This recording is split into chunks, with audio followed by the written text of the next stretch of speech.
start with the thing that's not a big deal, that is actually kind of a big deal. Do you go home and eat food that you don't like every day? Okay, change that. Like if your life is miserable and you go home and you eat a peanut butter sandwich and you hate peanut butter sandwiches, it's a small change to eat something different, but it's a really good idea.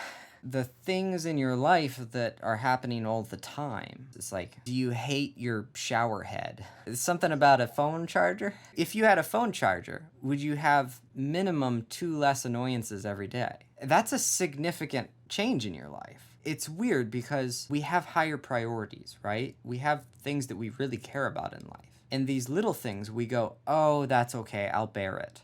Oh, that's okay, I can deal with that. Or even better, it'll make me stronger. Some version of that where it's like, you know what, this troublesome thing, either it's not worth my time, I deserve it. Any one of these things that we tell ourselves that make us just like deal with day-to-day annoyances. Well, if the day-to-day annoyance is every single day and a couple times a day, that's a lot of annoyance. And it's not a small deal, it's actually a big deal. And you aren't going to have a single customer that doesn't have an invoice. So that's a significant part of your life. You need an infinite to-do list. So you need your to-do list for the day, and then you need the to-do list that you never look at.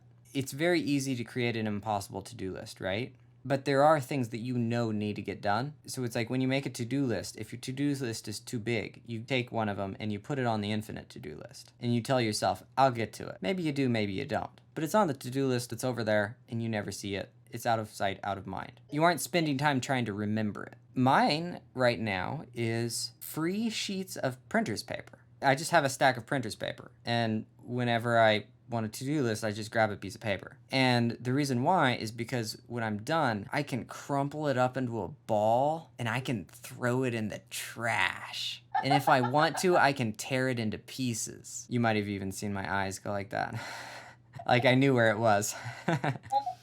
But if you have 2 separate lists, sometimes that's nice because you can have one that's high pressure now and you can have one that's low pressure. And then every couple months or every year, you just burn the whole thing. It's just like, well, those things aren't getting done. But it's like what you said about the payments, like that's a really good thing to do. And if you can have the time to get back to it later, you totally should. But what you're working on now is probably more important.